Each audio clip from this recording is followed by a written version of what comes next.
Olá, eu sou Martina Powell, do nosso Kimono Dourado.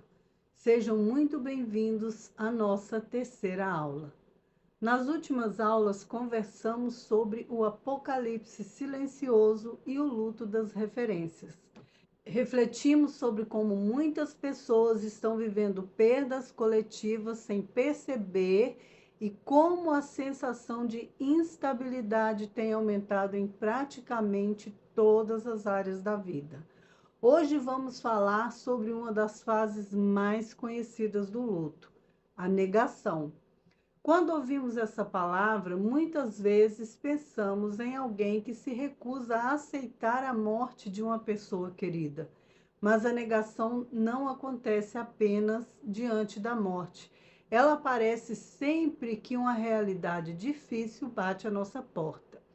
Acontece que quando recebemos um diagnóstico inesperado, quando um casamento entra em crise, quando perdemos um emprego, quando uma mudança profunda começa a acontecer e também quando uma sociedade inteira começa a perceber que o mundo que conhecia está desaparecendo, a negação é uma tentativa de proteger o coração de uma dor que ainda parece grande demais para ser enfrentada.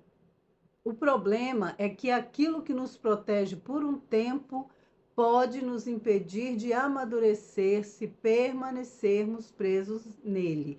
E é exatamente isso que vamos refletir hoje. Existe algo profundamente humano no desejo de que as coisas permaneçam como sempre foram. Gostamos da previsibilidade, gostamos da estabilidade, de acreditar que amanhã será parecido com ontem. Quando uma mudança ameaça essa sensação de continuidade, nossa primeira reação frequentemente não é aceitar, é resistir, é tentar preservar a normalidade, é acreditar que tudo voltará ao lugar. Na tanatologia, observamos isso constantemente. Mas o mais interessante é perceber que a Bíblia também registra esse comportamento repetidas vezes. Muito antes de existirem livros sobre luto, Deus já mostrava através das Escrituras como seres humanos lidam com perdas e mudanças. Quando a normalidade parece mais real do que o alerta, Jesus faz uma comparação impressionante em Mateus 24, 37 a 39. Assim como foi nos dias de Noé, será também a vinda do Filho do Homem. Pensem por um momento naquela geração. Noé construiu uma arca durante décadas. Não foi algo escondido, não foi algo que aconteceu da noite para o dia. Durante anos existiu um homem anunciando que algo estava para acontecer. Durante anos existiu um sinal visível diante dos olhos das pessoas, mas a maioria continuou vivendo normalmente, casando, trabalhando, comprando, vendendo, planejando o futuro, não porque fossem incapazes de enxergar, mas porque não conseguiam acreditar. A normalidade parecia mais convincente do que o alerta. E talvez uma das características da negação seja exatamente essa. Ela nos faz acreditar que aquilo que sempre conhecemos continuará existindo simplesmente porque sempre existiu. Outro exemplo extraordinário aparece no livro de Jeremias. Jerusalém estava caminhando para uma crise sem precedentes. A corrupção espiritual era evidente, a idolatria havia se espalhado, o povo se afastava cada vez mais de Deus, mas enquanto Jeremias alertava sobre aquilo que estava acontecendo, surgiam outros profetas oferecendo mensagens muito mais agradáveis. O próprio Deus denuncia isso em Jeremias 6,14.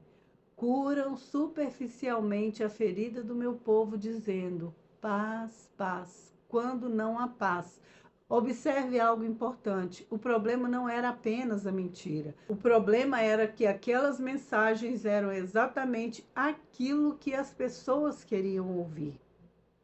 Elas desejavam acreditar que nada mudariam.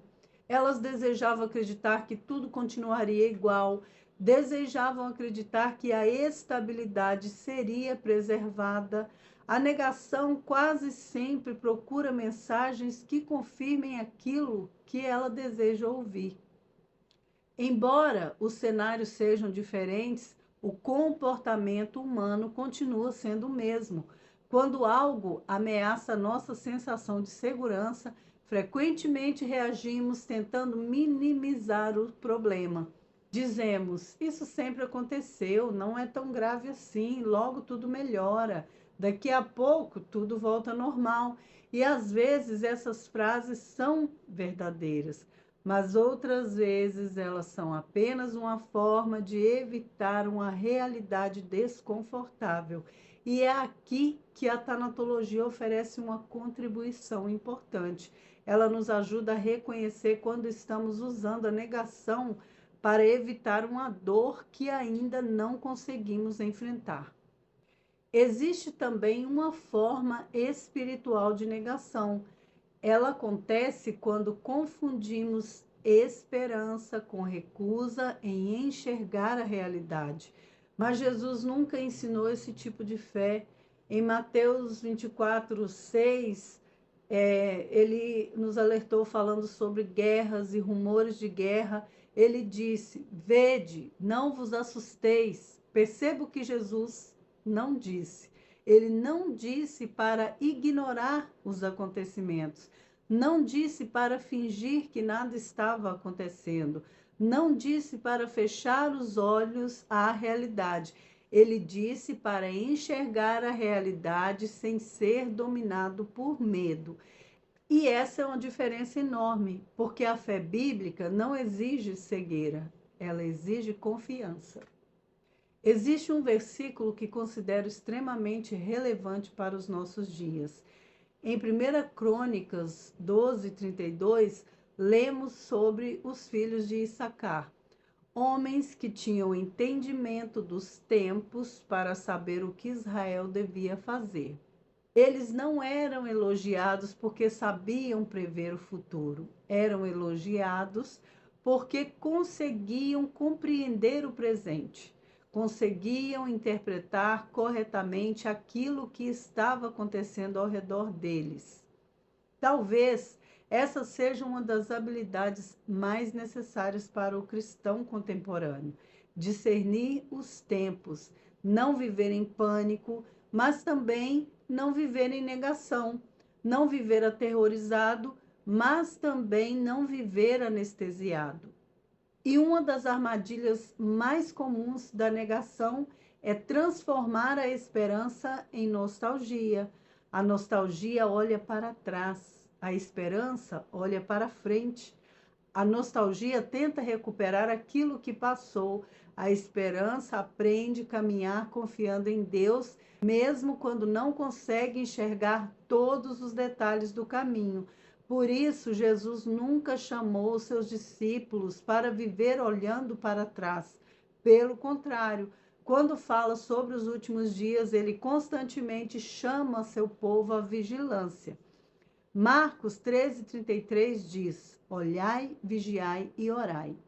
Não é um convite à negação, é um convite ao discernimento. Existe também outra história curta, mas profundamente simbólica. Quando Deus retirou Ló e sua família de Sodoma, deu uma instrução simples: não olhem para trás. Mas a esposa de Ló olhou e ficou presa justamente àquilo que estava sendo deixado para trás.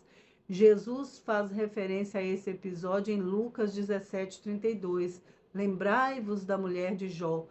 Talvez porque exista um risco espiritual em permanecer emocionalmente preso a um mundo que já está desaparecendo. Isso não significa abandonar memórias, não significa desprezar o passado, mas significa compreender que Deus não nos chama para viver olhando continuamente para aquilo que ficou para trás. Uma das consequências mais perigosas da negação é que ela nos impede de nos preparar.